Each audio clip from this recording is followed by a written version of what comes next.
एक बार फिर देश भर में समान नागरिक संहिता को लेकर चर्चाएं तेज हैं। उत्तराखंड में मंगलवार 6 फरवरी 2024 को पुष्कर सिंह धामी ने समान नागरिक संहिता उत्तराखंड 2024 विधेयक को विधानसभा में पेश किया। उत्तराखंड विधानसभा में जैसे ही विधेयक पेश हुआ, मुस्लिम संगठनों ने इसका विरोध किया। हालांकि विधेयक पर चर्चा अभी बाकी है, जिसके बाद इसे पारित किया जाएगा। भारत में अलग अलग धर्मों के अपने अपने कानून हैं। मुस्लिमों के लिए मुस्लिम पर्सनल लॉ बनाया गया है। अभी मुस्लिमों पर मुस्लिम पर्सनल लॉ यानी शरीयत एप्लीकेशन एक्ट 1937 लागू होता है। अगर समान नागरिक संहिता लागू होती है तो ये कानून खत्म कर एक सामान्य कानून बनाया जाएगा। आइए जानते हैं कि यूसीसी से मुसलमानों को क्या दिक्कतें हैं। नंबर 1, शादी की उम्र। भारत में लड़कियों की शादी की न्यूनतम उम्र 18 साल रखी गई है, जबकि मुस्लिम पर्सनल लॉ में लड़की के लिए 15 साल के बाद शादी की इजाज़त दी गई है। भारत में बाल विवाह निषेध अधिनियम बनाया गया है, जिसके चलते नाबालिग लड़कियों की शादी अपराध के अंतर्गत आती है। इस तरह यह मुस्लिम पर्सनल लॉ को पूरे तरीके से चुनौती देता है। यूसीसी आने के बाद शादी का रजिस्ट्रेशन ज़रूरी होगा। नंबर 2, तलाक इद्दत, महिला की दूसरी शादी। मुसलमान तलाक को लेकर शरिया कानून के अनुसार चलते हैं।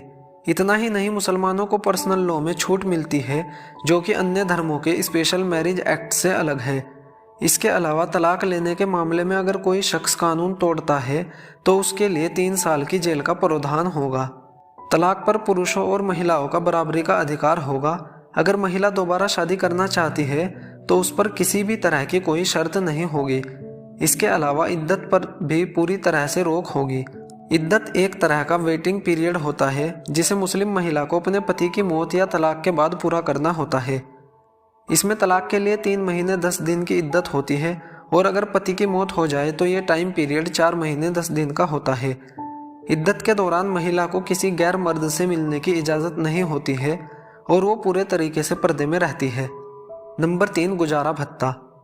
तलाक के बाद महिला को गुजारा भत्ता के मामले में मुसलमानों में अलग नियम है। इसके तहत मुस्लिम पुरुष अपनी पत्नी को इद्दत की अवधि यानी तलाक के 3 महीने 10 दिन तक ही गुजारा भत्ता देने के लिए बाध्य है।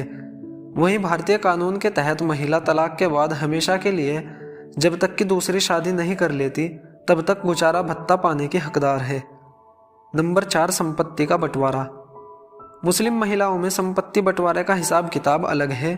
जिस तरह हिंदुओं का विरासत कानून कहता है कि हिंदुओं में बेटा और बेटी को संपत्ति में बराबर का हक है, इस तरह मुस्लिमों में नहीं है। यही वजह है कि मुसलमानों को इस मामले में हस्तक्षेप का डर है। नंबर 5, बहुविवाह। बहुविवाह यानी एक पत्नी के होते हुए अन्य शादियां करना। मुसलमानों में 4 शादियों की इजाज़त है। हालांकि भारतीय मुसलमानों में 1 से ज़्यादा शादी का चलन हिंदुओं या दूसरे धर्मों की तरह ही है। नेशनल फैमिली हेल्थ सर्वे के डेटा के अनुसार 2019 से 21 के दौरान 1.9% महिलाओं ने माना कि उनके पति की दूसरी पत्नियां हैं। इससे पता चलता है कि मुसलमान 4 शादियों के पक्षधर नहीं है, लेकिन वो शरीयत के साथ छेड़छाड़ नहीं चाहते हैं। यही वजह है कि ये यूसीसी के खिलाफ है। नंबर 6, गोद। इस्लाम में किसी शख्स को गोद लेने की इजाज़त नहीं है। अगर भारत की बात करें तो यहाँ गोद लेने का अधिकार है। मुस्लिम पर्सनल लॉ के कारण मुसलमानों को इस कानून से बाहर रखा गया है। ऐसा होने के चलते कोई बेऔलाद शख्स किसी बच्चे को गोद नहीं ले सकता है। नंबर 7, बच्चे की कस्टडी। मुसलमानों पर लागू होने वाले शरीयत कानून के अनुसार पिता को लड़का या लड़की दोनों का नेचुरल गार्जियन माना जाता है। माँ की बात करें तो माँ अपने बेटे की 7 साल की उम्र पूरे होने तक की कस्टडी की हकदार है, जबकि बेटी के लिए माँ तब तक की कस्टडी की हकदार है जब तक उसकी बेटी यौवन ना प्राप्त कर ले।